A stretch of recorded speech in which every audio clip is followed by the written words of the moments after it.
دینداروں،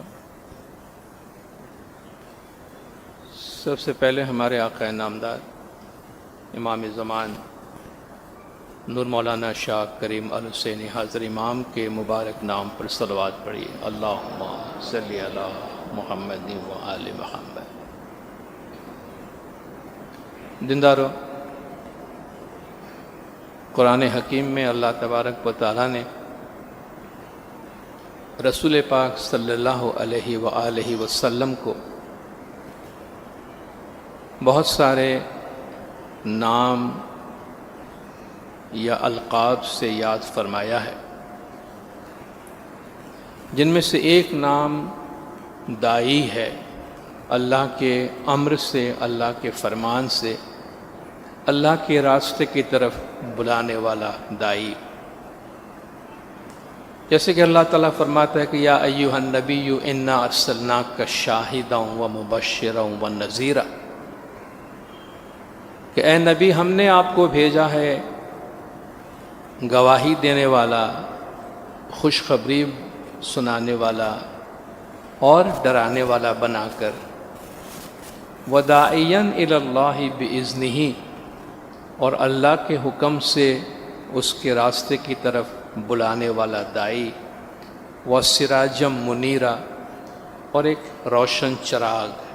تو آپ دیکھیں اس میں رسول خدا کے فنکشنز کا بھی ذکر ہوا ہے، آپ کی نورانیت کا بھی ذکر ہوا، آپ کی ذمہ داری کا بھی ذکر ہوا ہے۔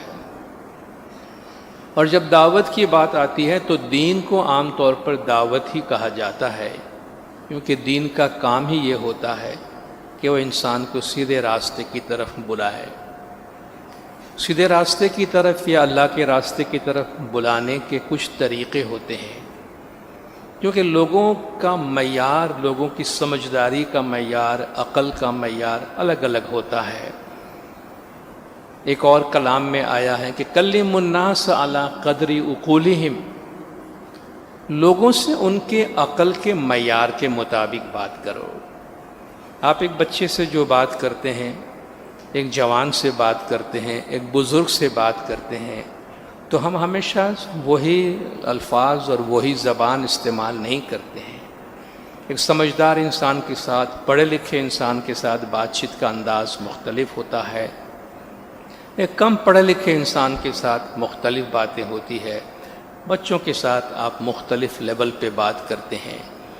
تو ہمیشہ دعوت کے حوالے سے یہ فرمایا گیا ہے کہ لوگوں سے ان کے عقل کے معیار کے مطابق بات کریں، آپ باتوں کو اس طرح سمجھائیں کہ جو ان کے لیے سمجھنا آسان ہو جائے۔ اور اس لحاظ سے اللہ تبارک و تعالیٰ نے قرآن حکیم میں 3 طریقوں سے اللہ کے راستے کی طرف دعوت دینے یا بلانے کا حکم دیا ہے۔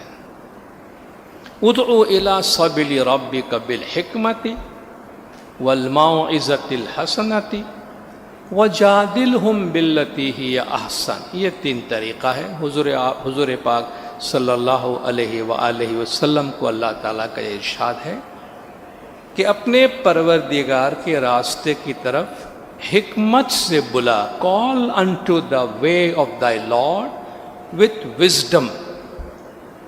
سب سے پہلا جو اعلیٰ ترین معیار ہوتا ہے خدا کے راستے کی طرف بلانے کا، وہ وزڈم ہے، حکمت ہے، اعلیٰ ترین علم کی بات۔ حکمت جو ہے وہ علم سے کہیں زیادہ بلند چیزیں ہیں، بلند معیار کا ہے۔ آپ سینکڑوں برسوں یا ہزاروں سالوں کے علم کا جب نچوڑ نکالتے ہیں تو وہ حکمت بن جاتی ہے۔ تو فرماتے، جیسے ہم کہتے ہیں عقل مند کو اشارہ کافی ہے، ایک سمجھدار آدمی کو آپ ہنٹ دے دیں گے تو سمجھ میں آ جائے گی بات اس کی، لیکن اگر کوئی شخص سمجھدار نہیں ہے، علم کی کمی ہے، تو کہتے ہیں آپ سر پٹک پٹک کے مر جائیں گے تو اس کو بات سمجھ میں نہیں آتی۔ حالانکہ وہی بات کسی دانا کو اشارے میں سمجھ میں آ جائے، شاید آپ کو کچھ کہنا بھی نہ پڑے۔ تو فرماتے ہیں کہ اللہ کے راستے کی طرف حکمت سے بلاؤ، یہ پہلا مرحلہ ہے۔ پھر جب سادہ لوگ ہوتے ہیں، والموعظۃ الحسنہ، اور اچھی اچھی نصیحتوں کے ذریعے سے بلاؤ۔ کچھ لوگوں کو آپ میٹھی باتیں کرتے ہیں، سمجھاتے ہیں، نصیحتیں کرتے ہیں، سمجھ میں آ جاتی ہیں، وَجَادِلْهُمْ بِالَّتِي هِيَ أَحْسَنُ. کچھ لوگ ہیں جن کو آرگیومنٹس کی ضرورت پڑتی ہے، جن کے ساتھ بحث و مباحثہ کی ضرورت پڑتی ہے، تو فرماتے ہیں ان کے ساتھ بحث و مباحثہ کرو، لیکن بحث و مباحثہ کا طریقہ کیا ہو؟ جادلہم باللتی ہی احسن، جو ڈسینٹ، دا موسٹ ڈسینٹ وے ہے، جو بہترین اور شریف ترین طریقہ ہے بحث و مباحثے کا، آپ وہ طریقہ اپنائیے. اس کی مثال ہم زمین سے لے سکتے ہیں. ایک تو زمین وہ ہوتی ہے جو بالکل تیار ہے، آپ کو اس میں فصل حاصل کرنی ہے تو آپ صرف بیج بو دیجئے، باقی آپ کو کچھ نہیں کرنا ہے، اس کو بالکل ریڈی کیا گیا ہے. تو یہ حکمت کی باتیں ہوتی ہے، آپ کو صرف دانہ چھوڑ دینا پڑتا ہے، باقی اس کے بعد کچھ نہیں کرنا پڑتا. کچھ زمین ایسی ہوتی ہے جو زرخیز ہے، آپ اس پہ دانہ ڈالیے، تھوڑی سی اس پہ محنت کیجئے، تھوڑا سا پانی ڈالیے، تھوڑا سا کھاد ڈالیے، آپ کو فصل مل جائے گی. تھوڑی سی محنت سے زمین میں اتنی زرخیزی ہے کہ آپ کو زیادہ محنت کرنے کی ضرورت نہیں ہے. یہ وہ لوگ ہیں جن کو آپ پیار سے، محبت سے، حکمت کی باتوں سے سمجھاتے ہیں، ان کی سمجھ میں بات آ جاتی ہے. تیسری قسم کی زمین وہ ہوتی ہے جو تھوڑی ہارڈ ہوتی ہے، سالوں سے پڑی ہوئی ہے، بارش نہیں ہوئی ہے، زمین سوکھ گئی ہے، پتھر کی طرح سخت ہو گئی ہے، لیکن نمی کی ضرورت ہے، تو آپ کو تھوڑی سی محنت کرنی پڑتی ہے. تھوڑا آپ اس میں ہل چلاتے ہیں، پانی ڈالتے ہیں، پتھروں کو توڑتے ہیں، جو غیر ضروری چیزیں جس کا ویڈنگ کہتے ہیں، جو غیر ضروری چیزیں اگر اگ آئی ہیں ان کو ہٹاتے ہیں، تو وہ زمین بھی آپ کے لیے کاشت کے قابل بن جاتی ہے، وہ زمین بھی آپ کو فصل دینے کے قابل بن جاتی ہے. تو یہ وہ لوگ ہیں کہ جن پر آپ کو تھوڑی سی محنت کرنی پڑتی ہے، تھوڑا آرگیومنٹ کرنا پڑتا ہے، تھوڑا سا بحث و مباحثہ کرنا پڑتا ہے، اور ان سے ان کو یہ بات سمجھ میں آ جاتی ہے. تو دین کی طرف بلانے کے لیے، اللہ کے راستے کی طرف بلانے کے لیے اللہ تبارک و تعالیٰ یہ ڈیفرنٹ راستے ہمیں بتاتے ہیں. لیکن عام طور پر دین کے بارے میں کہا جاتا ہے کہ الدین نصیحہ، دین نصیحت ہے. آپ جس مذہب میں بھی جائیں گے وہاں کچھ ڈوز اینڈ ڈونٹس ہوتے ہیں، یعنی کچھ کرنے کو کہا جاتا ہے، کچھ منع کیا جاتا ہے. آپ یہ کریں آپ کے لیے اچھا ہے، یہ نہ کریں آپ کے لیے برا ہے، یہ کریں گے تو آپ کو اس کا بدلہ اچھا ملے گا، یہ کریں گے تو آپ کو تکلیف ہو جائے گی، تو آپ ان سے دور رہے. تو یہ پیغمبروں کی اور داعیوں کی صفات رہی ہیں، ان کا مینڈیٹ رہا ہے، جن میں یہ کہا گیا ہے کہ یامرون بالمعروف وینہون عن المنکر، کہ وہ ان کو لوگوں کو اچھے راستے کی طرف، اچھے باتوں کی تلقین کرتے ہیں، اچھے راستے کی طرف بلاتے ہیں، اچھے باتوں کا حکم دیتے ہیں، اور بری باتوں کے نہ کرنے کا حکم کرتے ہیں، ان کو منع کرتے ہیں.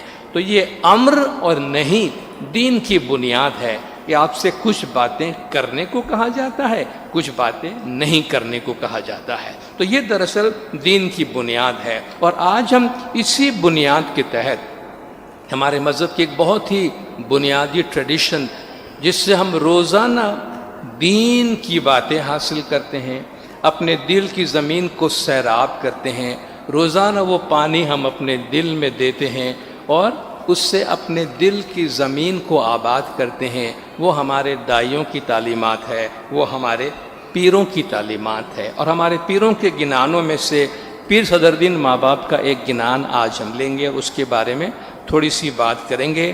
یہ گنان جب ہم سنتے ہیں تو آپ کو اس کا پہلا پارٹ سن کر ہمیشہ ایسا لگتا ہے کہ یہ خوشحالی کا گنان ہے. جب آپ پہلا پارٹ سنتے ہیں اس گنان کا تو آپ کو لگتا ہے آپ کوئی خوشحالی کا گنان بول رہے ہیں، مگر پہلے پارٹ کے بعد وہ روحانی خیال کا اور ایک لحاظ سے روحانی مجلس کا گنان بن جاتا ہے. آپ کہیں گے بھئی ایسا کیوں ہے؟ یہ پہلے پارٹ میں ڈھول دھڑامہ کی باتیں ہو گئی اور بعد میں اچانک آپ ملک الموت پہ آ گئے. تو یہ ہمارے گنان کے لٹریچر اور ہمارے پیروں کا جو کلام ہے، جو کلام وہ بولا کرتے تھے، ان کا ایک انداز ہے اور وہ انداز یہ ہے جیسے کہ آپ جانتے ہیں کہ بہت سے کلام آپ شروع کرتے ہیں تو پہلے اللہ کی تعریف کرتے ہیں، اللہ رسول کی تعریف کرتے ہیں، اس کے بعد آپ کو جو بات کہنی وہ کہتے ہیں۔ تو پہلے پارٹ کے اندر مولا کی تعریف بیان کرتے ہیں، مولا کے آمد کی خوشی کی باتیں کرتے ہیں، اور اس کے بعد وہ اخلاقی تعلیمات کی طرف آ جاتے ہیں۔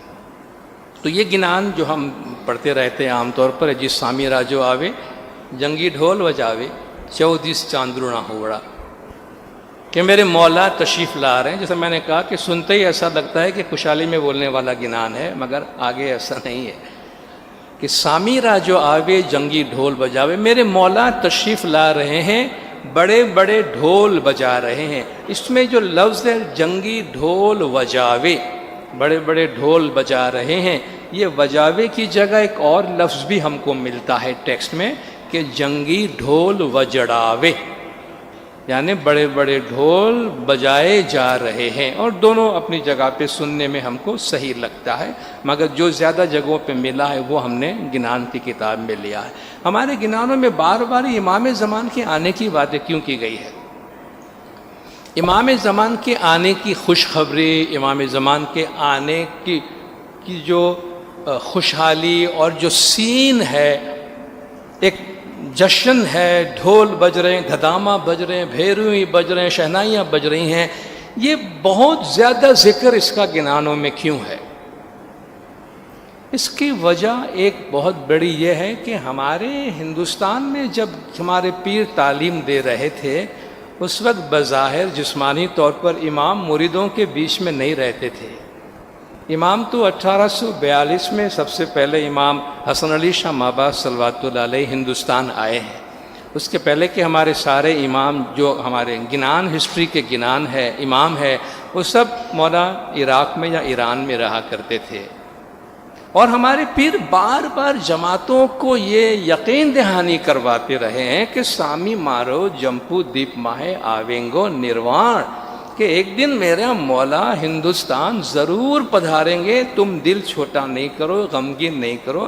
اب دیکھیں کہک نگری میں مولا بیٹھے ہیں، عالموت میں مولا بیٹھے ہیں، عراق کھن میں بیٹھے ہیں، ایران میں مولا بیٹھے ہیں، سیتر دیپ میں بیٹھے ہیں، مولا عربی لباس میں بیٹھے ہیں، وہ اجمی زبان بول رہے ہیں، وہ فارسی زبان بول رہے ہیں۔ بار بار مریدوں کو یہ باور کرا رہے ہیں کہ ہمارے امام وہاں ہے، آپ اس کا انتظار کریں، وہ تشریف لائیں گے۔ اور اسی میں بار بار ہمیں یہ خوشخبری سنا رہے ہیں کہ میرے مولا جب آئیں گے تو اس وقت کا سما کیا ہوگا، کتنے ہزار فوجی ساتھ میں ہوں گے، اور کتنے ہاتھیوں پہ ہوں گے، کتنے گھوڑوں پہ ہوں گے، کتنے پیدل ہوں گے، اور کیا ان کا جھنڈا ہوگا۔ یہ سب چیزیں ریپیٹڈلی آپ کو گنان میں مل رہا ہے۔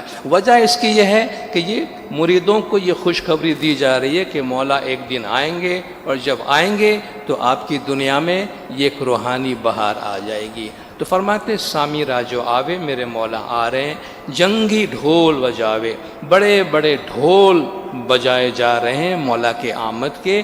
14 سے چاندرونا ہوا، میرے مولا کے آنے سے چاروں طرف مولا کی جو نورانیت ہے وہ پھیل گئی ہے۔ رے ہو پرانیاں قائم جینے آرادھو، اے میرے مریدوں، اے میرے انسانوں، لوگوں، جماعتوں، قائم جی کی اطاعت کرو۔ گنانوں میں اماموں کے نام بھی آئے ہیں، امام کے لیے امام بھی آیا ہے، امام کے لیے نر بھی آیا ہے، گرنر بھی آیا ہے، مگر ایک کامن ورڈ جو سارے اماموں کے واسطے یوز ہوا ہے وہ قائم ہے، کہ قائم جی کی اطاعت کرو، مطلب آپ زمانے کے امام کی اطاعت کرو۔ اور اسی کے ساتھ یہ ہمارا جو سیلوٹیشن ہے، ہمارا جو سلام ہے جماعت خانے میں داخل ہونے کا، یا ہمارے دعاؤں کے درمیان تسبیحوں کے آخر میں کہ ہے زندہ اینڈ قائم پایا، کہ وہ امام جن کو ہم مان رہے ہیں وہ زندہ ہے اور وہ قائم ہے، ہمیشہ رہنے والا ہے، جن کو ہم نے پایا ہے۔ تو یہ ایک کامن، آپ یوں کہ ایک جنرک نام ہے جو امام کے واسطے یوز کیا، کہ جب آپ قائم کہہ رہے ہیں تو آپ کسی پرٹیکولر امام کا نام نہیں لے رہے ہیں، نر کہہ رہے ہیں تو کسی ایک امام کا نام نہیں لے رہے ہیں، آپ امام ایز سچ ان کی تعریف کر رہے ہیں، ان کا نام لے رہے ہیں۔ تو قائم جی کی اطاعت کرو، یعنی زمانے کے امام کی تابعداری کرو۔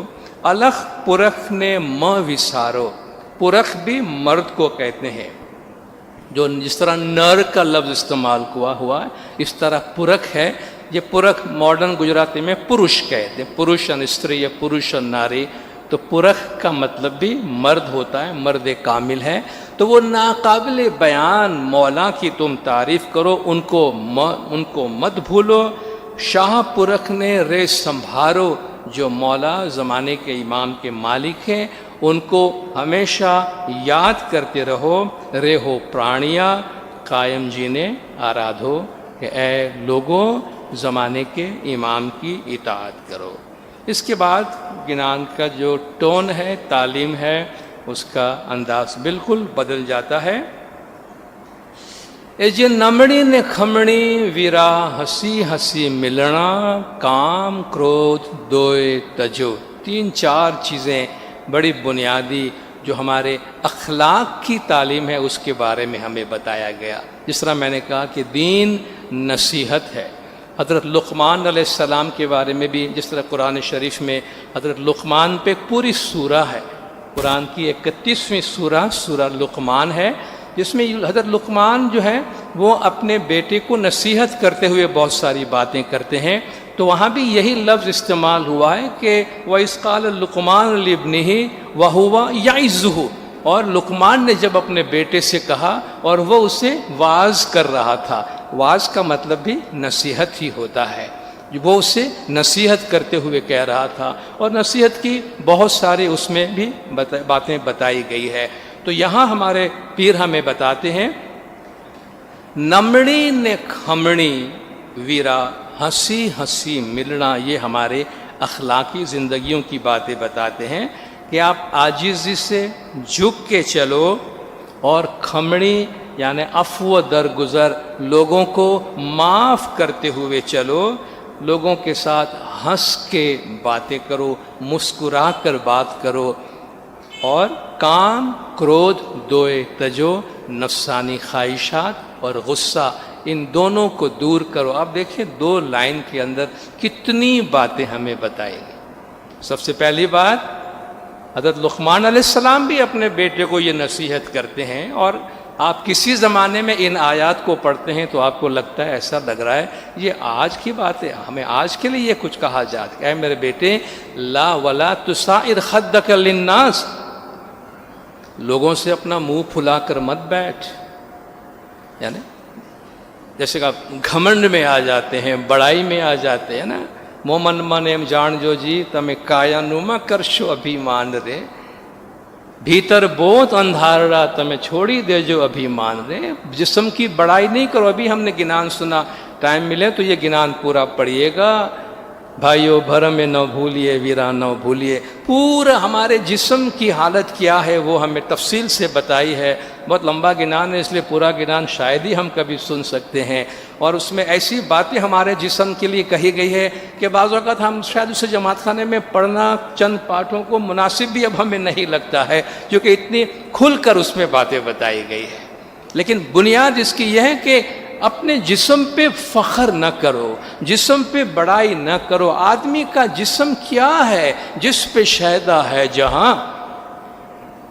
ایک مٹی کی عمارت، ایک مٹی کا مکان، خون کا گارا بنا اور اینٹ جس کی ہڈیاں، چند سانسوں پر کھڑا ہے یہ خیالی آسمان. موت کی آندھی اسے آ کے جب ٹکرائے گی، ٹوٹ کر پھر یہ عمارت خاک میں مل جائے گی. خاک کا پتلا بنا ہے، خاک کی تصویر ہے، خاک میں مل جائے گا، خاک دامن گیر ہے. آخر خاک ہونا کچھ بھی نہیں ہے. انسان اگر صرف اپنے جسم پہ فخر کرتا ہے تو پیر نے اس میں بھی ہمیں اس گنان میں تفصیل سے بتایا کہ کایا کے اوپر، جسم کے اندر، جسم کے بارے میں زیادہ فخر نہ کیا کرو. تو حضرت لقمان علیہ السلام اپنے بیٹے سے فرماتے ہیں وَلَا تُسَعِرْ خَدَّكَ لِلنَّاسِ، گھمنڈ سے، بڑائی سے اپنا منہ پھلا کر نہ بیٹھو. وَلَا تَمْشِ فِي الْأَرْضِ مَرْحًا، اور زمین پر اکڑ کے مت چلا کرو. ان اللہ لا یحب کل مختال فخور، اللہ تبارک و تعالیٰ بڑائی کرنے والے کو پسند نہیں کرتا. اس لیے اللہ تعالیٰ ہمیں فرماتا ہے بار بار اللہ اکبر اللہ اکبر اللہ اکبر پڑھا کرو. ہمارے اللہ اکبر پڑھنے سے اللہ بڑا نہیں ہو جاتا ہے. ہمارا اللہ اکبر پڑھنے کا کام ہمارے واسطے ہے کہ ہم یہ یاد رکھیں کہ ہم بڑے نہیں، ہم چھوٹے ہیں. جب بھی کبھی بڑائی کا جی چاہے، کہتے ہیں جب بھی کبھی گھمنڈ کرنے کا جی چاہے تو کہتے ہیں ایک چکر قبرستان کا لگا لینا، ایک چکر شمشان گھاٹ کا لگا لینا، ساری جو بڑائیاں ہیں وہ دھری کی دھری رہ جائے گی. اس لیے کہتے ہیں جہاں تک ہو سکے میت میں ضرور شرکت کیا کرو، تھوڑی دیر کے لیے ہی صحیح، کم سے کم ہمیں ہماری موت یاد آ جاتی ہے. سر جھکا کر یاد کر لیتا ہوں اپنی موت کو، سر جھکا کر یاد کر لیتا ہوں اپنی موت کو، حاضری ہو جاتی ہے اللہ کے دربار کی. ایک سیکنڈ لگتا ہے، سر جھکا کر اپنی موت کو یاد کر لو تو سمجھ لو اللہ کے دربار میں اپنی حاضری لگ گئی اور زندگی سیدھے راستے پہ آ جاتی ہے. کہتے بڑائی نہیں کرو، جسم کوئی ایسی چیز نہیں ہے کہ جو بڑائی کرنی جیسی ہے. وقصد فی مشی کا، اپنی چال میں نرمی رکھا کرو. وغدد من صوتی کا، اپنی آواز بھی نیچی رکھا کرو. آواز سے بھی گھمنڈ کی آواز نہیں آنی چاہیے. آواز میں بھی کہتے ہیں بڑی آواز سے بات بھی نہیں کرو. کبھی ہم غصہ کرتے ہیں تبھی بڑی آواز سے بات کرتے ہیں نا. آپ کسی سے پیار بھی کرتے ہیں، کسی کو بہت پیار کرتے ہیں، مگر اچانک غصے میں آ کے چلاتے ہیں اس کے اوپر. آدمی چلاتا کب ہے؟ کوئی آدمی بہت دور ہو تو اس کے لیے تو آپ چلاتے ہیں. کوئی نزدیک بیٹھا ہے، آپ کے پاس بیٹھا ہے، آپ کبھی اس پہ چلاتے تو نہیں ہے نا. آپ کا بچہ آپ کو اتنا پیارا ہے، آپ کی بیوی آپ کو پیاری، آپ کا شوہر آپ کو پیارا ہے، ماں باپ پیارے ہیں، دوست برادر بہت دل سے قریب ہے، مگر کبھی ہم چلاتے ہیں. غصے میں آ کر بچہ ماں باپ پہ چلا اٹھتا ہے، ماں باپ بچے پہ چلا اٹھتا ہے، شوہر بیوی پہ چلا اٹھتا ہے، بیوی شوہر پہ چلا اٹھتی ہے. یہ اتنا قریب جو ہے اس کے لیے اتنا چلانے کی ضرورت کیا پڑ گئی؟ جب ہم غصے سے چلاتے ہیں نا تو ایک گھڑی ہوتی ہے جو ہمارے دل سے بہت قریب رہنے والا ہے نا، اس کو ہم اتنا دور کر دیتے ہیں اپنے سے کہ اس کو سنائی دے، اس لیے ہم چلاتے ہیں. ورنہ جو نزدیک ہے اس کے لیے ہم چلاتے نہیں ہیں. نزدیک کے ساتھ تو آپ تنافسی کرتے ہیں، وسفرنگ کرتے ہیں، دور والے کے واسطے چلاتے ہیں.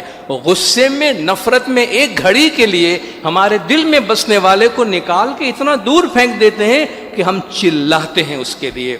بعد میں روتے رہتے ہیں، بعد میں افسوس کرتے رہتے ہیں، مگر بعض اوقات ہماری ایک گھڑی کی غلطی ہمیں بہت مہنگی پڑ جاتی ہے. اس لیے کہتے ہیں زبان پہ قابو رکھو، زبان پہ قابو رکھو اور میٹھی زبان سے بلائے کرو تو نمڑی کھمڑی. اس لیے کہتے ہیں شبد شبد سب کوئی کہے، شبد کے ہاتھ نہ پاؤ. شبد کہتے ہیں الفاظ کو، شبد شبد سب کوئی کہے، ہر آدمی کچھ نہ کچھ بولتا ہے. شبد کے ہاتھ نہ پاؤ، الفاظ کے ہاتھ پیر نہیں ہوتے ہیں، مگر ایک شبد اوشدھی کرے، ایک شبد کرے 100 گھاؤ. ایک لفظ ہے جو علاج کر کے جاتا ہے اور ایک لفظ وہ ہے جو ہزاروں زخم دے کے جاتا ہے. آپ جب کہتے ہیں آئی لو یو، میں آپ سے پیار کرتا ہوں، بچے ماں باپ سے، ماں باپ بچے سے، تو یہ کتنی بیماریوں کا علاج دے کے جاتا ہے. آپ جس کسی کے ساتھ شفقت سے پیش آتے ہیں، شفقت سے ہاتھ رکھ دیتے ہیں، آپ صرف یہ احساس دلاتے کہ میں بیٹھا ہوں، فکر نہیں کرنا، یہ آپ کے چھوٹے سے الفاظ لوگوں کی زندگیاں بدل دیتی ہے. مگر بعض اوقات منہ سے ہم ایسے الفاظ زندگی میں شاید پہلی دفعہ بھی ہم نے نکالا ہوگا مگر زندگیاں تباہ کر دیتی ہیں. کتنے گھر ٹوٹتے ہیں، کتنے رشتے ٹوٹتے ہیں، کتنی دوستیاں ٹوٹتی ہیں. آپ دیکھیں گے تو پتہ چلا وہ اسپر آف دا مومنٹ، کسی ایک سیکنڈ میں کسی کے منہ سے کوئی غلط بات نکل گئی ہے تو ساری کی ساری چیزیں، ساری کی ساری کمائی دھری کی دھری رہ گئی. بنائی ہوئی عمارت ایک سیکنڈ کے اندر گر جاتی ہے ہماری زبان کی وجہ سے. کہتے یہ زبان ہے، الفاظ ہیں جو علاج بھی کر کے جاتے ہیں اور یہی ہے جو زخم بھی دے کر جاتے ہیں. تو الفاظ وہ استعمال کریں جو سامنے والے کی زندگی بنائے. آپ کے بچوں کے لیے میں خاص طور پر ایک بات ضرور کہوں گا، ماں باپ کو اپنے بچوں سے محبت کریں، بچوں کے پرفارمنس سے نہیں. بچہ اچھا نمبر لائے گا تو پیار کریں گے، جب فرسٹ پلیس میں آئے گا تو پیار کریں گے. بچے کو یہ کنڈیشنل بناتے ہیں کہ میرا بچہ اگر یہ اچیومنٹ کرے گا تو ہمارا پیار ریزرو رکھا ہوا ہے، ہم شو کریں گے. ہمیں بچوں کی چیزوں سے، ان کے پرفارمنس سے محبت نہیں ہے، ہمیں ہمارے بچوں سے محبت ہے. بچہ ہماری اولاد کیسی بھی ہے، اس کا پرفارمنس کیسا بھی ہے، اللہ نے ساری خوبیاں کسی ایک انسان میں نہیں ڈالی ہے. اللہ نے کسی کو بیکار پیدا نہیں کیا ہے، ہر ایک میں اللہ نے کوئی نہ کوئی خوبی ضرور رکھی ہے. تو لوگوں سے کنڈیشنل محبت نہ کرے، خاص طور پر اپنے بچوں سے. وہ اللہ کی نعمت ہے. کہتے تم جیتو یا ہارو ہمیں تم سے پیار ہے. ہماری اولاد جیسی بھی ہے، ہمیں اولاد سے پیار ہے، اولاد کے مارک شیٹ سے نہیں. Mark sheets are just figures. کہتے مارک شیٹ صرف نمبر ہیں اور کچھ بھی نہیں ہے، مستقبل کسی نے نہیں دیکھا ہے. تو کبھی بھی اپنے بچوں کے پرفارمنس پہ بچوں کو ڈسکریج نہیں کرنا. کبھی بچوں کو ایسا نہیں بولنا تو یہ نہیں کر سکتا ہے، تیرے سے یہ کبھی نہیں ہوگا، تو بالکل بیکار ہے، ناکارہ ہے. آپ کے الفاظ سے یہ منہ سے نکلنے والے الفاظ آپ کے شاید بہت ہی کامیاب بچے کو ناکارہ بنا دے گا، اس کا دل توڑ دے گا، اس سے اپنے اندر یہ احساس پیدا کرنے کو مجبور کرے گا کہ شاید واقعی میں بیکار ہوں، ناکارہ ہوں، مجھ سے کچھ نہیں ہو سکتا ہے. تو ہماری اولاد جیسی بھی ہے ان کو ہمیشہ انکریج کرے کہ وہ کچھ بھی ہے، کیسا بھی ہے، آپ ان کے ساتھ ہیں، آپ کی محبت ان کے ساتھ ہے، آپ کا سہارا ان کے لیے ہے اور آپ ان کے لیے سب کچھ کرنے کے لیے تیار ہے. ماں باپ پر یہ بہت بھاری ذمہ داری ہے کہ اپنے بچوں کے لیے وہ الفاظ استعمال کریں جو میڈیسن ہو، جو ان کی زندگی بنائے. وہ الفاظ استعمال نہ کرے کہ 20 سال 30 سال 40 سال کے بعد بھی بچہ یاد رکھے کہ میرے باپ نے مجھے یہ بات سنائی تھی یا میری ماں نے مجھے یہ بات کہی تھی جس کی وجہ سے میں یہ کر بیٹھا تھا. بچوں کے ذہنوں میں یہ چیزیں نقش ہو جاتی ہے، اس لیے بہت کیئرفل رہیے گا. پربھو کو بھی پسند نہیں سختی بیان میں، خدا کو بھی پسند نہیں سختی بیان میں، اسی لیے تو ہڈی نہیں رکھی زبان میں. آپ دیکھیں ہماری زبان میں ہڈی نہیں ہے نا. کسی دیکھنے والے نے کتنی خوبصورتی سے دیکھا ہے کہ اللہ نے زبان میں ہڈی اس لیے نہیں رکھی ہے کہ اس میں سختی کی گنجائش نہیں ہے. اس زبان کو نرمی میں استعمال کرو، اس زبان کو حلیمی میں استعمال کرو. جیرے ویرا میٹھڑوں آئی بولو، ویرا نمی کھمی ہو یار چالو. میٹھی زبان سے بات کرو. فبما رحمت من اللہ لنت لہم. رسول خدا صلی اللہ علیہ وآلہ وسلم کو اللہ تعالیٰ نے فرمایا کہ یہ اللہ کی رحمت تجھ پہ نازل ہوئی کہ تو لوگوں کے ساتھ جھک کر ملا ہے. وَلَوْ كُنْتَ فَظًّا غَلِيظَ الْقَلْبِ لَانفَضُّوا مِنْ حَوْلِكَ. خدا پیغمبر سے بھی فرماتا ہے کہ تو پولائٹ رہا، جھک کے رہا، حلیم رہا، اس لیے لوگ تیرے پاس آ گئے. اگر تو بھی سخت بنتا، تو بھی ترش روئی سے کام لیتا تو یہ سب تیرے پاس سے بھاگ جاتے. خدا فرماتے پیغمبر کو چھوڑ کے بھی بھاگ جاتے اگر پیغمبر کی زبان میں مٹھاس نہ ہوتی. تو یہ بہت بنیادی تعلیم ہے ہمارے لیے کہ ہم اپنے وجود میں عاجزی پیدا کریں. جب دل میں عاجزی ہوتی ہے تو زبان پہ عاجزی آتی ہے، چال میں عاجزی آتی ہے. انسان کے دل میں اگر حلیمی ہے تو اس کے سارے وجود سے حلیمی آتی ہے. دل میں مٹھاس ہے تو اس کے زبان سے بھی وہ مٹھاس ظاہر ہوتی ہے. کہتے ہیں نا مینا جو میں نہ کہے تو سب کے من کو بھائے. مینا تو نام ہے، چڑیا کا نام ہے نا، مگر کہتے ہیں میں نہیں ہوں. دیکھنے والے نے خوبصورت انداز میں دیکھا کہ مینا جو میں نہ کہے تو سب کے من کو بھائے. بکری جو میں کرے تو گلے چھری پھرائے. کہ بکری میں کرتی ہے تو چھری کے نیچے آ جاتی ہے، مینا جو کہتی میں کچھ نہیں ہوں تو سب اس سے پیار کرتے ہیں، سب کو اس کی آواز اچھی لگتی ہے۔ اس لیے فرماتے ہیں کہ نہیں کچھ ہوش ہو تو سروے کچھ تھاشو، یہ وہ سروے کچھ صاحب جی نے بھاوے، کچھ نہیں ہوگے تو بہت کچھ بن جاؤ گے۔ 5 تتوما سردار چھے بھائی تینو کھمیاں نام، ست صبوری کھمیاں ایمان ذکر، یہ 5 خوبیاں ہم سنتے ہیں نا۔ 5 تتوما سردار، ان 5 میں جو لیڈر ہے تینو کھمیاں نام، وہ عفو درگزر معافی دینے والا، جو جھک کے چلنے والا ہے۔ ان 5 میں یہ کھمیاں سردار ہے، یہ کھمیاں راکھے دیہی ماں تینے تیاں سو اٹھی کرے سلام، کہ جو اپنے دل میں عاجزی اور انکساری سے رہتا ہے، قیامت کے دن وہ سب فرشتے وہاں اٹھ کر ان کو سلام کریں گے۔ اس لیے جھک کے رہو گے۔ دیکھیے دیکھنے والے بڑے پیار سے چیزوں کو دیکھتے ہیں، کہتے چھوٹا رہو گے تو سب نعمت ملے گی، چھوٹا بن کر رہو گے تو سب نعمتیں ملے گی، بڑا بننے پر تو ماں بھی گود پر سے اتار دیتی ہے۔ جیسے بچے نے یہ امپریشن دینا شروع کیا کہ اب میں بڑا ہو گیا ہوں، تو ماں بولتی ہے ابھی تو چلتا بن تو خود ہی چل، اب میں تجھے گود میں نہیں اٹھاتی۔ کہ ذرا بڑا بننے جاتے ہیں تو ماں بھی گود سے اتار دیتی ہے۔ تو چھوٹے بن کے رہو گے تو پیار سے رہو گے، لاڈ سے رہو گے، اللہ کے پیار میں اور اللہ کے لاڈ میں رہو گے۔ اس لیے وَكَبِّرْهُ تَكْبِيرًا، اللہ تبارک و تعالیٰ کی بڑائی بیان کرو، اپنی بڑائی نہیں کرو۔ الحمدللہ، اللہ تبارک و تعالیٰ کی تعریف بیان کرو، اپنی تعریف نہیں کرو۔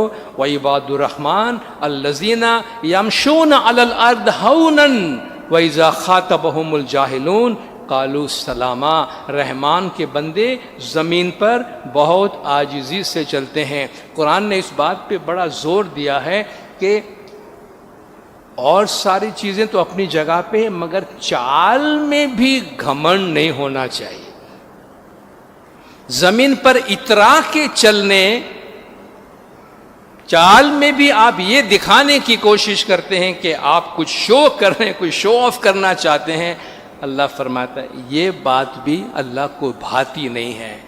اللہ کے بندے، رحمان کے بندے زمین پہ عاجزی سے چلتے ہیں۔ کوئی جاہل سامنے مل جائے کہتے ہیں بھائی تجھ پہ سلامتی ہو، تیرے ساتھ بحث تو نہیں ہو سکتی ہے، خدا تجھے سلامتی سے رکھے۔ تو پہلے پارٹ کے اندر، دوسرے پارٹ میں ہمیں یہ تعلیم دی گئی، نمڑی کھمڑی ویرا ہنسی ہنسی مرلا، کام کرودھ دوئے تجو۔ کام سے مراد نفسانی خواہشات ہے، جس سے آپ شہوت کہتے ہیں، کہ شہوت نفسانی خواہشات، انسان میں جو حیوانی خواہشات ہے، کہتے ہیں یہ حیوانی جذبات پہ قابو رکھو، غصے پر بھی قابو رکھو، کیونکہ غصہ ایک ایسی چیز ہے کہ جس کی وجہ سے انسان تباہ ہو جاتا ہے۔ بہت دفعہ ہم لوگوں سے ناراض ہوتے ہیں، معاف نہیں کرتے ہیں، سالوں تک وہ غصہ ہم اپنے دل میں لیے پھرتے ہیں۔ دیکھیے جو انسان معاف نہیں کرتا ہے وہ دکھی ہوتا ہے، معاف کرنے والا سکھی ہوتا ہے۔ کہتے ہیں آپ جب معاف کرتے ہیں تو ایک کام ہوتا ہے، جب آپ کسی کو معاف کرتے ہیں اس دن آپ ایک قیدی کو جیل سے رہا کرتے ہیں۔ جس دن آپ کسی کو معاف کرتے ہیں جس سے آپ کو نفرت ہے اور جس کو دیکھنے سے آپ کے دل میں نفرت پیدا ہوتی تھی، غصہ آتا تھا، جس دن ہم اس کو نکالنے کے قابل ہو گئے کہ ٹھیک ہے بھائی وہ جانے خدا جانے، مجھے اس سے کوئی لینا دینا نہیں ہے، آج سے وہ میرے سامنے آئے کہ نہ آئے میرے جذبات پہ کوئی فرق پڑنے والا نہیں ہے۔ جس دن آپ کسی کو معاف کرتے ہیں اس دن آپ ایک قیدی کو آزاد کرتے ہیں، اور وہ قیدی کون ہے؟ کوئی اور نہیں، ہم خود ہیں، ہم خود ہیں۔ جس دن ہم نے کسی کو آزاد کی، جس کو کسی کو معاف کیا، اس دن ہم نے اپنے آپ کو غصے کے قید سے آزاد کیا، اپنے آپ کو اس شخص کے قید سے آزاد کیا کہ جس کے آنے سے ہم کو تکلیف ہوتی تھی، تو ہم اس کے قیدی ہو گئے نا۔ اس کے ہاتھ میں جب چاہے میرا موڈ خراب کر دے، مجھے غصے میں لے آئے، لیکن جس دن آپ نے کہا کہ تو جانے خدا جانے میں اس سے آزاد ہوں، تو میں خود اپنے آپ کو قید سے ریلیز کرتا ہوں۔ تو عفو درگزر اور معافی بہت بڑی چیز ہے۔ غصے سے انسان اپنے آپ کو نقصان پہنچاتا ہے۔ آج تو ڈاکٹرز بھی آپ کو کہتے ہیں کہ یہ سارے نیگیٹو انرجی ہیں، یہ سارے نیگیٹو تھاٹس ہیں، یہ ہمارے جسم کو کتنا نقصان پہنچاتے، ہمیں جسمانی طور پر بھی کتنی بیماریاں ہمارے اندر پیدا کرتی، باقی چیزیں تو اپنی جگہ پر ہے۔ تو فرماتے ہیں کام کرودھ دوہے تجو، اس کے بعد فرماتے ہیں جی کائے دھن سنچو ویرا سونا نے روپا، مال دھن ہوڑا اے بیرانا۔ اے میرے بھائی دولت کیوں جمع کرتے ہو؟ کائے دھن سنچو ویرا سونا نے روپا۔ اب اس وقت کوئی بینکنگ سسٹم تو تھی نہیں کہ لوگ بینک میں پیسہ جمع کریں یا پراپرٹی خرید کے رکھیں۔ اس وقت تو لوگ جو سونا روپا کی صورت میں دولت ہے جس کو جمع کرتے تھے، تو کائیں دھن سنچو ویرا سونا نے روپا۔ اے میرے بھائی یہ سونا اور چاندی کے دھن دولت کیوں جمع کر رہے ہو؟ مال دھن ہوا اے برانا، یہ آج تمہارا ہے کل کسی اور کا ہو جائے گا۔ آپ کتنا بھی جمع کر کے جائے کوئی اپنے ساتھ لے کے تو نہیں جاتا نا۔ سکندر اعظم کے لیے بڑی بات کہتے ہیں کہ دنیا تقریباً فتح کرنے کو نکلا تھا، اور کافی فتوحات کرنے کے بعد جب وہ بیمار پڑ گیا اور اسے یقین ہو گیا کہ وہ اپنے گھر واپس نہیں لوٹ سکے گا، تو اس نے اپنے سارے وزراء کو اپنے پاس جمع کر کے کہتے اس کو 3 نصیحتیں کی۔ کبھی میرے مرنے کے بعد میں چاہتا ہوں آپ 3 کام میرے ساتھ کریں۔ سارے اس کے چاہنے والے، پیار کرنے والے وزراء، اس کے منسٹر اور اس کے کمانڈر سارے ساتھ میں ہیں۔ انہوں نے کہا بھی دیکھو میرا کوفن، میرا جنازہ میرے طبیب اٹھائیں گے، جو فزیشین میرے ساتھ میں رہتے ہیں، جو ہمیشہ میرا علاج کرتے ہیں، یہ میرے فزیشین، یہ میرے ڈاکٹرز میرا جنازہ اٹھائیں گے۔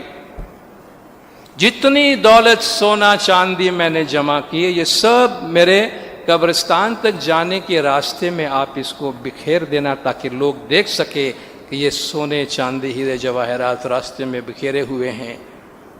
اور تیسری بات، میرے دونوں ہاتھ کو کھلا کب میرے جنازے سے باہر رکھنا تاکہ لوگ دیکھے کہ میں کچھ بھی لے کے نہیں جا رہا ہوں۔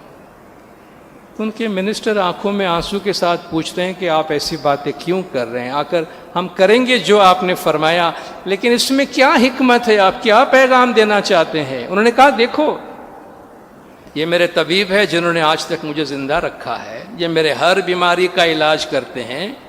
میں یہ پیغام دینا چاہتا ہوں کہ یہی میرا جنازہ اٹھا کے جائے تاکہ دنیا والوں کو یہ پیغام ملے، کسی بھی طبیب کے پاس موت کا علاج نہیں ہے۔ آپ کی لائف پرولونگ کر سکتے ہیں، زندگی تھوڑی لمبی کر کے دے دیں گے، موت کا ابھی تک علاج کسی کے پاس نہیں ہے۔ یہی لوگ جو مجھے زندہ رکھے ہوئے ہیں، یہی مجھے کندھے پہ اٹھا کر اب قبرستان لے جا رہے ہیں۔ اور جو ہیرے جواہرات میں نے جمع کیے ہیں وہ لوگ دیکھ لیں، بس اب یہ غیروں کا ہے، میرا تو کچھ بھی نہیں اس میں انہی کے اوپر سے گزر رہا ہوں، کچھ بھی اس میں سے مجھے حاصل نہیں ہوا، اور میں دنیا سے جیسا آیا تھا ویسا جا رہا۔ ناگو تو آیو بندے دھکیوں تو لوڑے، ارے جیش تو ناگو، ناگو تو آیو نا جیش تو ناگو، ویسا آیا تھا ویسا ہی جانے والا ہے۔ شکر ہے خدا کا، انسانیت میں تھوڑی سی سمجھداری ہے، کم از کم شرافت کے ساتھ تیرے جسم کو تھوڑا شریفانہ انداز میں ڈھانک کے قبرستان میں جا کے دفن کر دیتے ہیں، اتنی شرم رکھ لیتے ہیں ایک دوسرے کی، ورنہ تو انسان جیسا آیا ہے ویسا چلا جائے گا۔ تو جسم کے بارے میں کہتے ہیں آپ سوچو، کائیں دھن سنچو ویرا سونا نے روپا۔ قرآن حکیم میں اللہ تبارک و تعالیٰ نعمتوں کا ذکر فرماتا ہے۔ اللہ تعالیٰ دولت جمع کرنے کو منع نہیں کرتا، مگر اللہ فرماتا ہے میری نعمتوں کا غلط استعمال نہیں کرو۔ ساری نعمتیں اللہ تعالیٰ کی طرف سے ہمیں حاصل ہوتی ہیں۔ اللہ فرماتا ہے من شر ما خلق، قل اعوذ برب الفلق من شر ما خلق، کہو میں صبح کے پروردگار کی پناہ مانگتا ہوں ہر اس چیز سے خلقت کی ہر اس چیز سے جس میں شر موجود ہو، یا اس نے جو چیزیں پیدا کی ہے اس کے شر کے پہلو سے، یعنی اللہ نے ساری اچھی نعمتیں پیدا کی ہے مگر انسان اس کو غلط استعمال بھی کرتا ہے۔ عقل انسان نے ہمیں ترقی کے واسطے دی ہے، مگر انسان کسی کو مارنے، قتل کرنے، انسانیت کو تباہ کرنے تک کے ہتھیار اسی عقل کو استعمال کر کے بناتا ہے، تو یہ عقل کا غلط استعمال ہے۔ تو اللہ فرماتا ہے میری نعمت کا غلط استعمال نہیں کرو۔ مال دولت اللہ کی نعمتیں ہیں، تمہارے مال میں غریبوں کا بھی حق ہے، تمہارے مال میں محروموں کا بھی حق ہے، دوسروں کے ساتھ شیئر کرو اور تم بھی اس کو استعمال کرو۔ تو اللہ کی جو نعمتیں ہمیں مل رہی ہے دنیا میں دولت کی صورت میں، اللہ فرماتا ہے تم اس کو اپنی ذہانت کی وجہ سے مت سمجھو۔ یہی بات ہے جو قرآن شریف میں آپ دیکھیں گے، قارون کا جو پورا قصہ قرآن شریف میں آیا ہے۔ موسیٰ علیہ السلام کے زمانے میں قارون ایک بہت دولت مند آدمی تھا، اتنا دولت مند آدمی، اس کی دولت کو چھوڑ دیجئے، دولت کتنی تھی نہیں معلوم۔ اللہ قرآن میں فرماتا ہے کہ اس کے خزانوں کی چابیاں اٹھانے کے واسطے طاقتور مزدوروں کی ایک جماعت تھی۔ یاد رکھیے، قارون کا خزانہ اٹھانے کے لیے مزدوروں کی جماعت نہیں تھی، قارون کے خزانے کی چابیاں اٹھانے کے لیے طاقتور مزدوروں کی ایک جماعت تھی۔ اللہ فرماتا ہے اہل علم نے کہا کہ اے قارون اس طرح اترا کے مت چل، زمین پر گھمنڈ سے مت چل، وابتغ فیما آتاک اللہ الدار الآخرۃ، اللہ نے آخرت میں جو تجھے دیا ہے اس کو بھی حاصل کر، ولا تنسا نصیبک من الدنیا، دنیا سے بھی اپنا حصہ نہ چھوڑ، واحسن کما احسن اللہ علیک، اور جس طرح اللہ نے تجھ پہ احسان کیا ہے تو بھی دوسرے پہ احسان کر، اللہ نے تجھے دیا ہے تو بھی دوسروں کے ساتھ شیئر کر۔ کہتا ہے اللہ یہ جو کچھ میرے پاس ہے مجھے اللہ نے دیا ہے میری ذہانت کی وجہ سے۔ مولا نے فرمایا اگر تم نے ترقی کی ہے تو یہ مت سمجھنا یہ تمہاری ذہانت کی وجہ سے ہے، یہ اللہ کی نعمت کی وجہ سے ہے۔ قارون نے کہا یہ میرے علم کی وجہ سے اللہ نے مجھے دیا ہے۔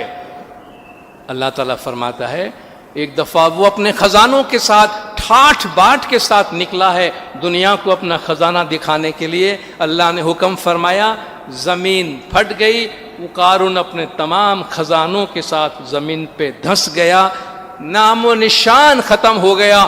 وہ لوگ جو کل تک کہتے تھے خدایا ہمیں بھی قارون کے خزانوں جیسا کوئی خزانہ مل جائے، کتنی نعمتیں اس کو ملی ہیں، تھوڑی سی لگژری اس میں سے مجھے بھی مل جائے، دوسری صبح اٹھ کر کہتے خدایا معافی مانگتے ہیں، تیری حکمت کو کوئی نہیں سمجھ سکتا، جو تیری نعمت کی قدر نہیں کرتا ہے تو اسے اس طرح سے ختم کر دیتا ہے۔ تو یہ تاریخ میں یہ واقعات، قرآن شریف میں یہ واقعات موجود ہے۔ اللہ تعالیٰ فرماتا ہے اللہ کی دی ہوئی نعمتوں کا استعمال کرو۔ حضرت امام بھی فرماتے ہیں accumulation of wealth for the sake of accumulation is not ethical۔ پیسہ جمع کرنا صرف پیسہ جمع کرنے کے واسطے یہ اچھی بات نہیں ہے۔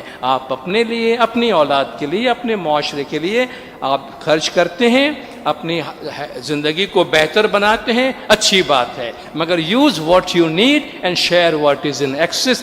جس کی آپ کو ضرورت ہے آپ استعمال کریں، جو زیادہ ہے وہ آپ شیئر کریں۔ تو قرآن حکیم بار بار ہمیں اس بات کی تعلیم دیتا ہے کہ دولت کے تم مالک بن کے مت بچ جاؤ، جس طرح گنان میں ہے نا، تو آپ اس سیٹ تھے نے بیٹھو، ایجنٹ بنا کر بھیجا گیا تھا، ایجنٹ بنتے بنتے سیٹ ہی بن گیا، سیٹ کو بھول گیا، خود ہی مالک بن گیا۔ آج آپ کو معلوم ہے، دنیا کی ریسنٹلی ایک رپورٹ آئی تھی، آپ کو معلوم ہے کہ آج کے زمانے میں دنیا کی دولت، دنیا میں جتنی دولت ہے، دنیا کی ساری دولت کی 60% دولت، 60% of the wealth of the world is controlled by 1% of the population۔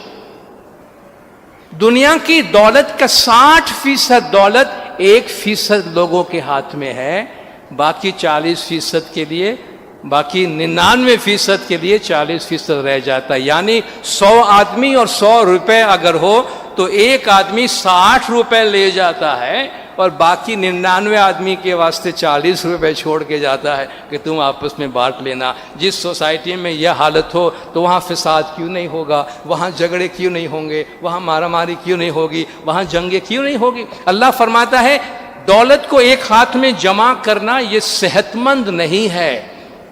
اس لیے بار بار قرآن حکیم میں اللہ تعالیٰ فرماتا ہے مال سے محبت نہیں کرو، تحبون المال حبا جما، تم مال سے بہت زیادہ محبت کرتے ہو، تم مال کو خدا بنا کر بیٹھے ہو۔ وَمِنَ النَّاسِ مَن يَتَّخِذُ مِن دُونِ اللَّهِ أَندَادًا يُحِبُّونَهُمْ كَحُبِّ اللَّهِ، لوگوں میں سے ایسے بھی ہیں جو دنیا کی چیزوں کو اپنا خدا بنا لیتے ہیں اور ان سے ایسی محبت کرتے ہیں کہ جیسے خدا سے محبت کی جاتی ہے۔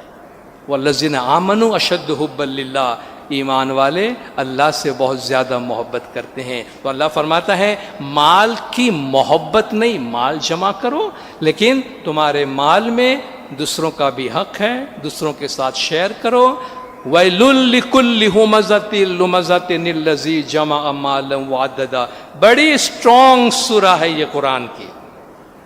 جب بھی میں اسے پڑھتا ہوں مجھے یاد آتا ہے مولا کے شہزادے اور شہزادی جب ہمارے ساتھ ہوتے تو اکثر وہ فرمائش کرتے تھے کہ مشنری یہ سورہ سناؤ، ان کو سننے کا بھی بڑا مزہ آتا تھا اور میننگ بھی بہت پاورفل ہے۔ وَيْلٌ لِكُلِّ هُمَزَةٍ لُمَزَةٍ الَّذِي جَمَعَ مَالًا وَعَدَّدَ يَحْسَبُ أَنَّ مَالَهُ أَخْلَدَ كَلَّا لَيُنبَذَنَّ فِي الْحُطَمَةِ وَمَا أَدْرَاكَ مَا الْحُطَمَةُ نَارُ اللَّهِ الْمُوقَدَةُ الَّتِي تَطَّلِعُ عَلَى الْأَفْئِدَةِ إِنَّهَا عَلَيْهِم مُّؤْصَدَةٌ فِي عَمَدٍ مُّمَدَّدَةٍ۔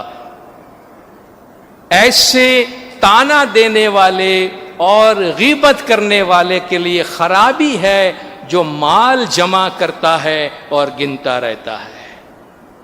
الذی جمع مالا وعدد، جو پیسہ جمع کرتا ہے گنتا رہتا ہے۔ پیسہ جمع کرتا ہے گنتا کیوں ہے؟ تو میک شیور کہ کل سے آج زیادہ ہے کہ نہیں ہے۔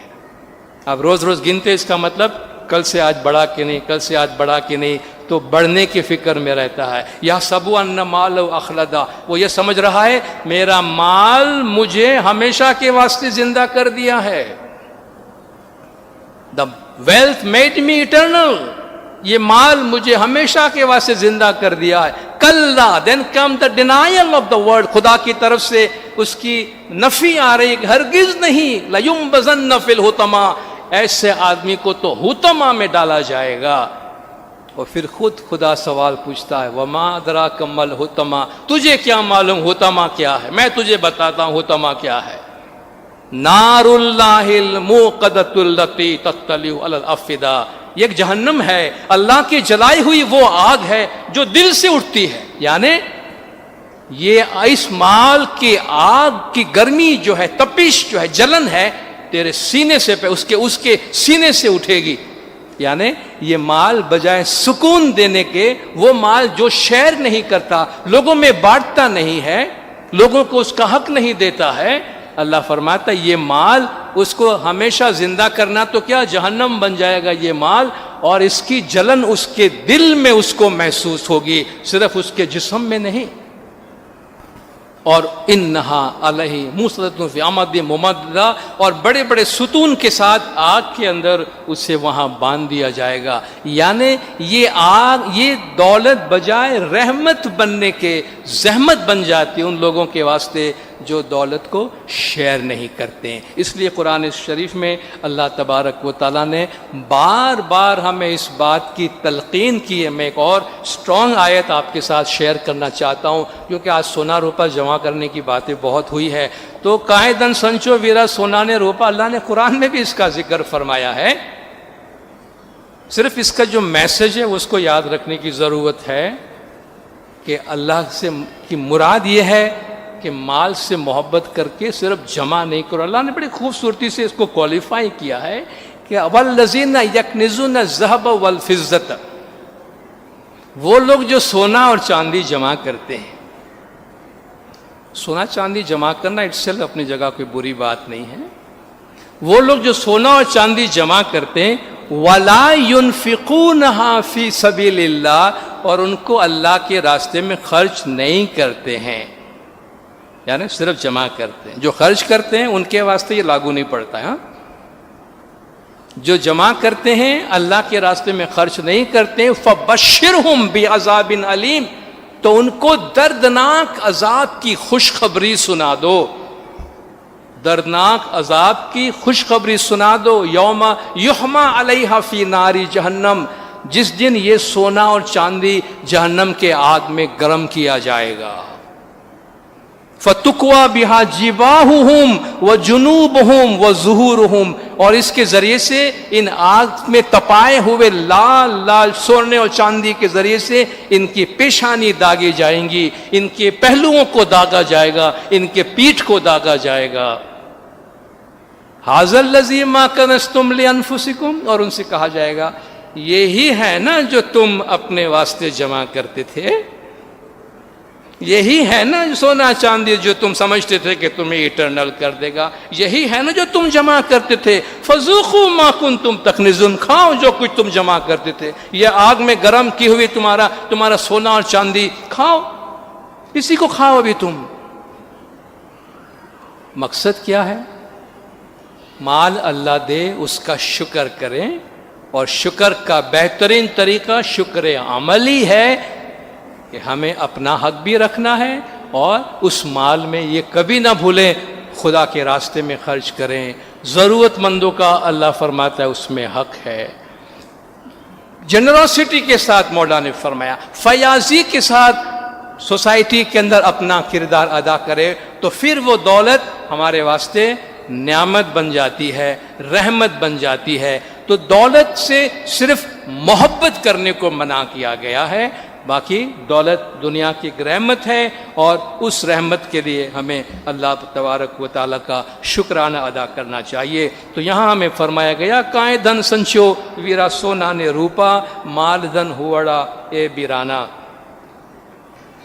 کاچی تیری کایا پرانی گانٹھ گنٹھانی، ان سے باندھی تیری کایا، تیرا کچا جسم ہے جو جوڑوں سے بندھا ہوا ہے۔ جوڑوں سے بننے کا ایک تو ہمارے باڈی میں بہت سے جوڑ ہیں، اور ہمارا جسم جو ہے وہ کئی چیزوں کے ساتھ اس طرح اٹیچڈ ہے کہ وہ سپلائی اگر نہ ہو تو ہمارا جسم زندہ نہیں رہ سکتا ہے۔ جیسے فرمایا ان سے باندھی تیری کایا، کہ تیرا جسم کھانے کے ساتھ بندھا ہوا ہے، اب کھانا نہیں ملے تو بندہ مر جاتا ہے، پانی نہیں ملے تو بندہ مر جاتا ہے، آکسیجن نہیں ملے تو بندہ مر جاتا ہے، یہ سپلائی بند ہو گئی تو مر گیا، خون کم ہو گیا تو مر گیا، دل بند ہو گیا تو مر گیا۔ اللہ فرماتے کنڈیشن ہے تیرا جسم جو ہے وہ اٹیچڈ ہے بہت ساری سپلائیوں کے ساتھ، اس میں کھانا پینا بھی ہے، اس کے ساتھ تیرا جسم بندھا ہوا ہے۔ کہا یہ مت سمجھ کے تیرا جسم کوئی انڈیپینڈنٹ چیز ہے جس پہ تو مزے کر رہا ہے، کاچی تیری کایا پرانی گانٹھ گنٹھانی، ان سے باندھی تیری کایا، کھانے پینے کے ساتھ تیرا جسم بندھا ہوا ہے۔ اس کا ایک مطلب یہ بھی ہے کہ تیری محبت کھانے پینے کے ساتھ بہت زیادہ لگی ہوئی ہے۔ اے جی کایا نگری ماہ ایک چور ڈھکے چھے، ڈھکتا کینے ناؤ دیٹھا، تیرے جسم کی نگری میں، تیرے جسم کے شہر میں ایک چور چپکے سے داخل ہو رہا ہے، اس چور کو داخل ہوتے ہوئے کسی نے دیکھا نہیں، وہ کسی کو نظر نہیں آ رہا ہے۔ تو ہمارے جسم میں چور کون گھسا ہوا ہے؟ اچھا یہ بھئی ہم فرماتے ہیں اس کے داخل ہونے کو کوئی دیکھ نہیں سکتا ہے، کسی نے دیکھا نہیں، بھئی دیکھے گا کہاں سے؟ جس دن سے بندہ پیدا ہوا اسی دن ہی ساتھ میں آیا ہے، جس دن ہم پیدا ہوئے ہیں اسی دن سے ہمارے ساتھ یہ ہے۔ کلام مولا میں ہے نا، ماتا اودر سو باڑک نکلا، اس کو آیا موت کا پیغام۔ جس دن آپ کی زندگی شروع ہوئی تو موت کے بغیر زندگی کا تصور تو ہے نہیں، زندہ مردہ ہے تب تو زندہ ہے نا، تو اس دن سے موت ساتھ میں ہے۔ تو یہ چور جو ہماری باڈی میں گھسا ہوا ہے، فرماتے ہیں یہ ملک الموت ہے جو لگا ہوا ہے ہمارے، اس کا ایک اسائنمنٹ ہے، ہمارے ساتھ ہے، اپنے ٹائم پہ وہ اپنا کام کرے گا۔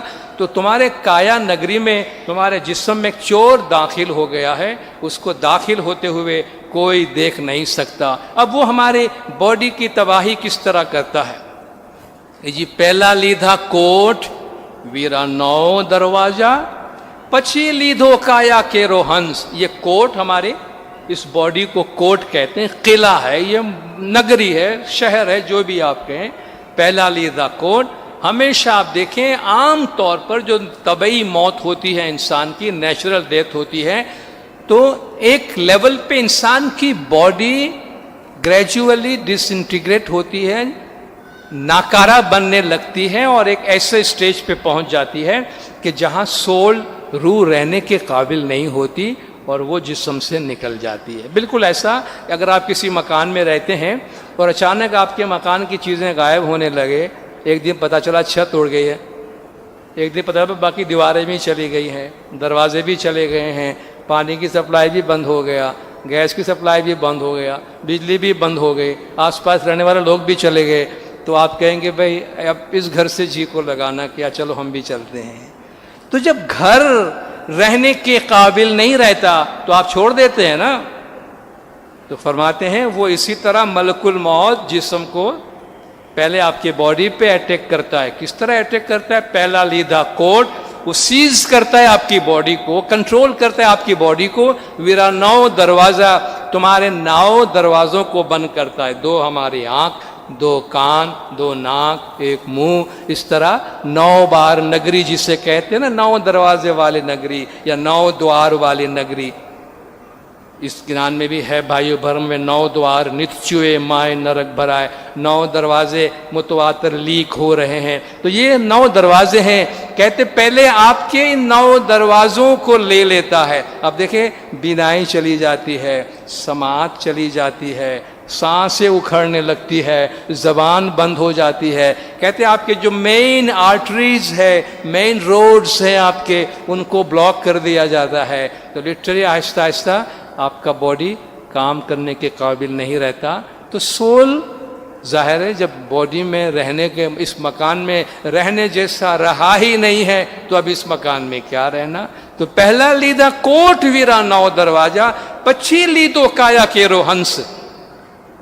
اس کے بعد جو باڈی میں روح ہے اس کو وہ لے کے چلا جاتا ہے. تو جنرل پروسیس یہ ہے کہ پہلے وہ جسم سے شروع کرتا ہے. جب جسم ناکارہ، جس کو موت کہتے ہیں، جب جسم اب سسٹین کرنے کے قابل نہیں رہتا، کہتے ہیں روح اس میں سے پرواز ہو جاتی ہے. اے جی لوٹی تیری نگری ویرا ہوئی رے چوباری.